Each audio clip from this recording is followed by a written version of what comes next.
مرحبا يا حلوين، شلونكم؟ أتمنى تكونون كلكم بخير. رجعت لكم بفيديو جديد أتمنى يعجبكم. قبل كل شي أريد أعايدكم بسنة جديدة، يا رب تكون سنة خير ومحبة وسلام للجميع.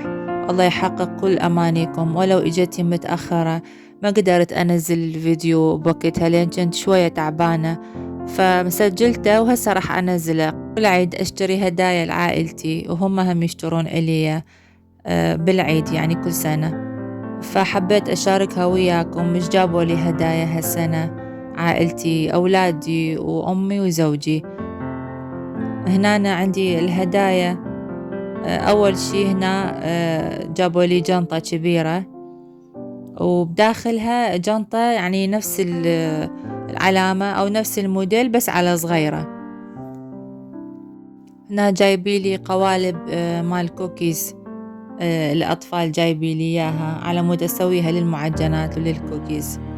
وجايبين همنا هاي اللوحة، هي مثل يعني مال تقطيع بس هي منظر يعني يجي يعني نخليها على الكاونتر. صغيرة حلوة كلش يعني. ما يجيبون شغلات مال المطبخ يعني يعرفون أنا أحب هاي السوالف أو الشغلات مال المطبخ أكثر شي. وهذا الكيس جايبي لي بفستان كلش حلو، لونه أحمر ويجي خرط من الصفح. كلش حلو يعني بسيط.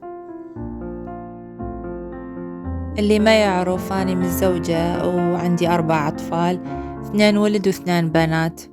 ووالدتي عايشة وياي همين، الله يحفظها، وياي قاعدين سوية. أبويا توفى من إجينا لتركيا يعني بسنة 2019 تقريبا، يعني بداية كورونا توفى. وإحنا يعني 7 نفرات بالبيت. فحبيت أقول لكم يعني اللي ما يعرف أو اللي يحب يعرف. يا رب يحفظ عوائلكم وأطفالكم ويحفظهم إلي. هنا جايبي لي هاي مثل الشكردانات احنا نسميها، تفيد يعني للبهارات تخلون بيها أو الشكر، قهوة، ملح، يعني أي شي اللي تحبون. صراحة أنا خليت بيها شكر وقهوة وشاي. كلش حلوة يعني، كانت شكلها مال كريسمس يعني ديكور كلش حلو. جايبي لي 4 من عندها.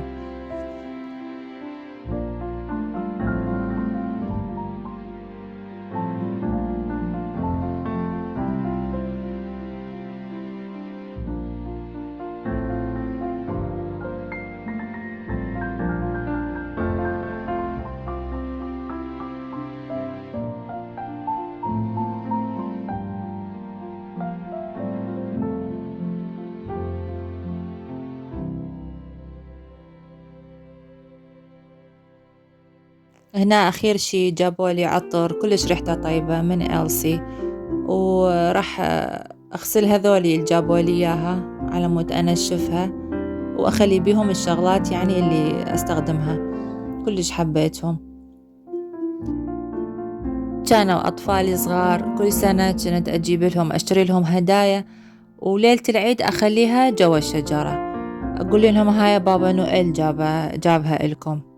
فكل مرة يقولون ماما نريد نشوفه بابا نوئيل أو بابا نوئيل إيش راح يجيب لنا هالسنة. لحد ما كبروا شوية يعني. بصراحة أطفال هالوقت يعني واحد ما يقدر يقشمر عليهم أو يحكي كلام هم يعني ما مقتنعين به. فعرفوا بأنه أنا دا أجيب الهدايا، يعني ما قلت لهم لحد هسه، بس يقولون ماكو بابا نوئيل ما دا نشوفه، فأكيد دا تشترين أنت الهدايا وتخليها جوا الشجرة. بس هسه إذا شافوا الفيديو راح ينفضح السر وراح يعرفون بأنه أنا كنت أجيب الهدايا.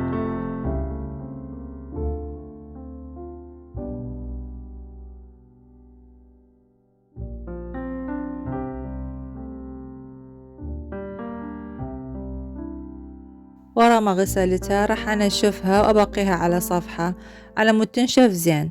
راح أسوي لي شوية قهوة أشرب، وراح أشارك يومي يعني وياكم بالكامل. ورا ما أخلص راح أسوي حلاوة السمسمية، وبالليل راح أسوي جيمر أو القشطة.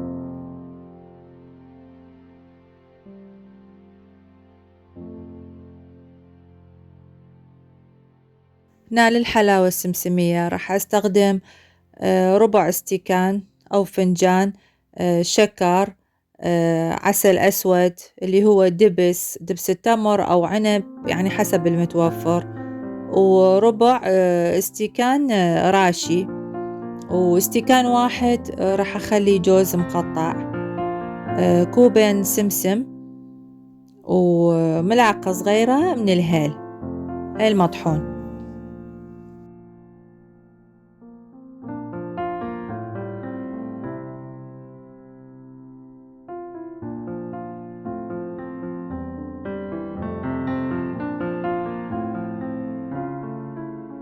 أول شي راح أخلي الطاوة على النار بدون يعني لا زبت ولا دهن أو زيت، كل شي ما تخلولها، تخلون السمسم عليها وتحمصوا السمسم كل زين. الكوبين راح أضيفه على الطاوة يعني ونحمصها زين إلى شوية لونها يعني يحمر، مو تحترق كلش هواية، يعني أول مرة خلوها بشوية يعني حرارة تكون عالية، بس بعدين نصوها على مود لا تحترق بسرعة. من تتحمص تخلوها على صفحة، وبعدين تخلون الجوز والهيل هم تحمصوا الجوز شوية، يعني عم تصير بقرمشة، بالأخص بالشتاء أخف برطوبة أو شي عم تصير طعمها يعني مقرمش طيب.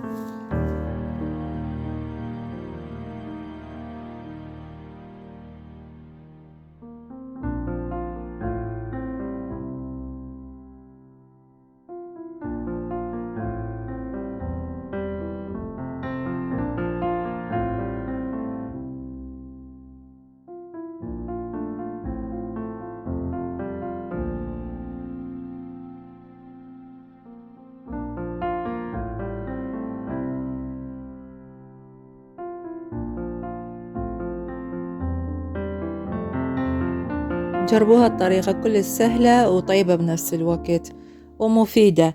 هنا أنا ورا ما حمصت الهيل والجوز راح أرجع السمسم فوقها.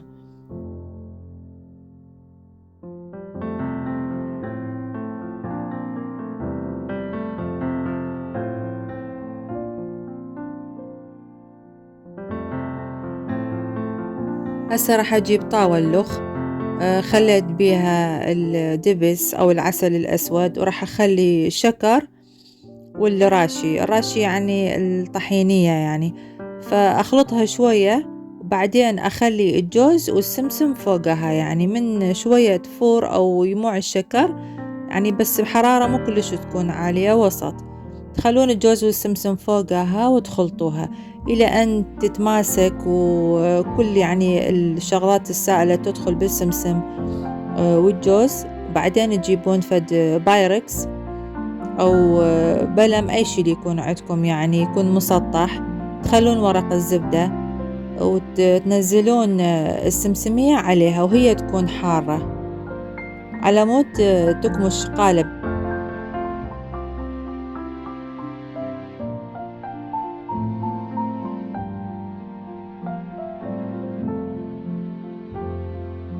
هسه راح أضغط عليها كل زين بالملعقة على مود تصير يعني مستواها كلها نفس الشي عدل، تكون مسطحة، وبعدين أخليها بالمجمدة، أخليها بالمجمدة تقريبا فد نص ساعة أو أقل إلى أن تتماسك وتبرد.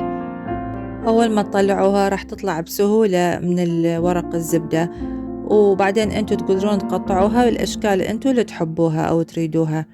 وإذا ما عندكم جوز متوفر يمكم يعني أي نوع مكسرات عندكم بالبيت تقدرون تخلوها يعني بالسمسمية، مو إلا الشرط جوز، حسب ما أنتوا تحبون.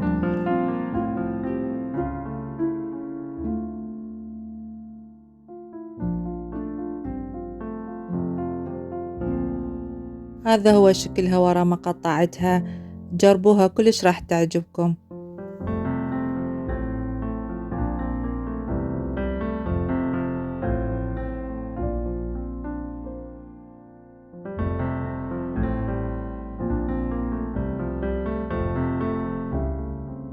هسه صار الليل وراح أسوي وياكم جيمر بدون نشا، أو اللي هي يسموها قسم قشطة بلدية. هنا عندي حليب كامل الدسم راح أخلي، تحبون تخلوه بجدرية أو مثل يعني هاي الصواني مال أوفن، إذا تصير هم بعد أحسن تخلوها على النار على درجة حرارة يعني مو كلش عالية، تكون وسط.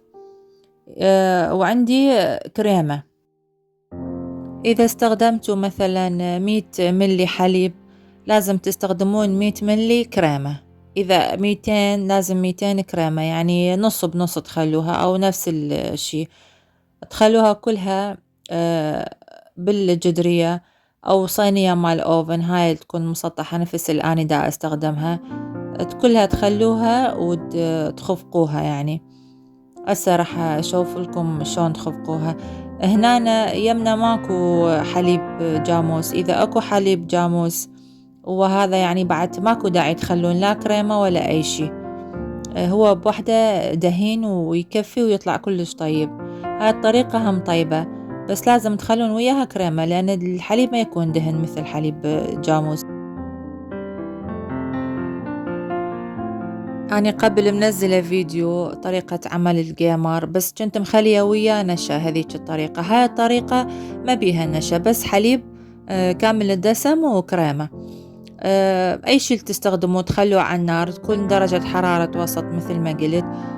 نستمر بالخفق تقريبا فد نص ساعة، على مود هم يصير رغوة يعني من فوق الحليب، وهم أنا لا يلزق.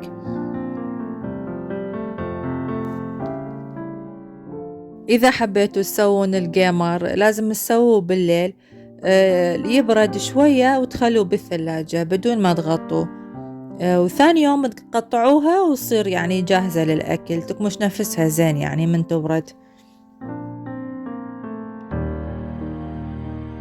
أنا جبت الشمشة أو الملعقة مال مرقة أسويها بهالطريقة. إذا يعني الخفق ما عندكم هاي الخفاقة هم تفيد، تصير بيها رغوة وقشوة من فوق الجيمر.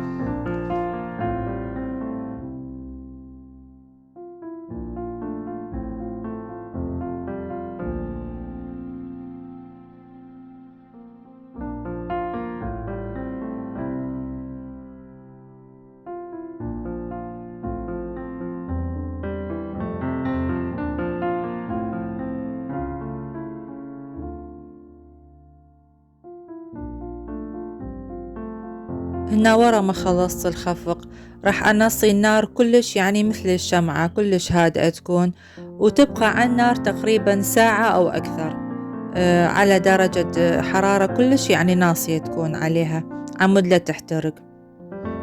ورا الساعة ساعة ونص نطفيها وتخليها إلى أن تبرد شوية، وبعدين نخليها بالثلاجة.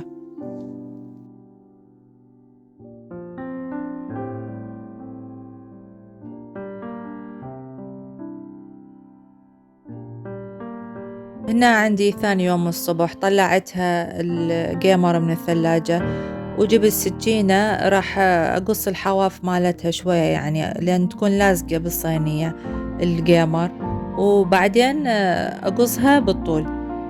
حتى لو تكمشون القشوة مالتها من فوق وعلى مود تقصون عادي، يعني لا تخافون ما تخرب لأن تكون ثخينة وكامشة نفسها. ورا ما تقصوها تلفوها شوية شوية تصير مثل اللورات وتخلوها بالماعون.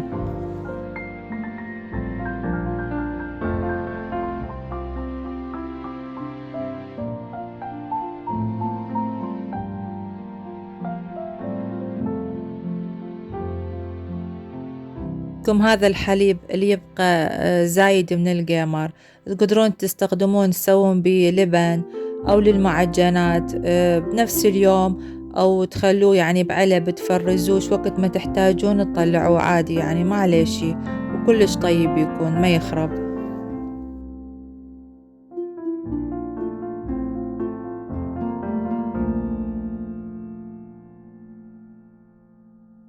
أنا كل ما أسوي الجيمر بالبيت أشتري وياه عجينة جاهزة تنباع بالأسواق، أخليها بالأوفن وأسويها كلش خفيفة وطيبة يعني وياها تطلع. وأسوي الشيرة اللي هو القطر بالبيت، قبل منزلت الفيديو على قناتي، طريقة العمل الجيمر منزلته يعني الفيديو بالتفاصيل شلون أسويها الشيرة والكاهي الحاضر الجاهز يعني. إذا تحبون دخلوا على الفيديو وشوفوا هالطريقة.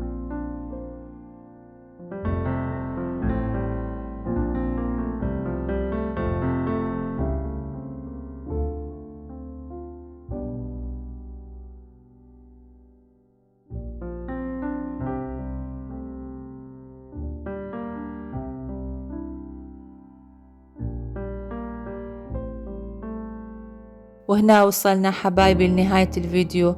أتمنى عجبكم اليوم وحبيتوا. أتمنى تدعمون القناة باللايك والاشتراك. مع ألف سلامة.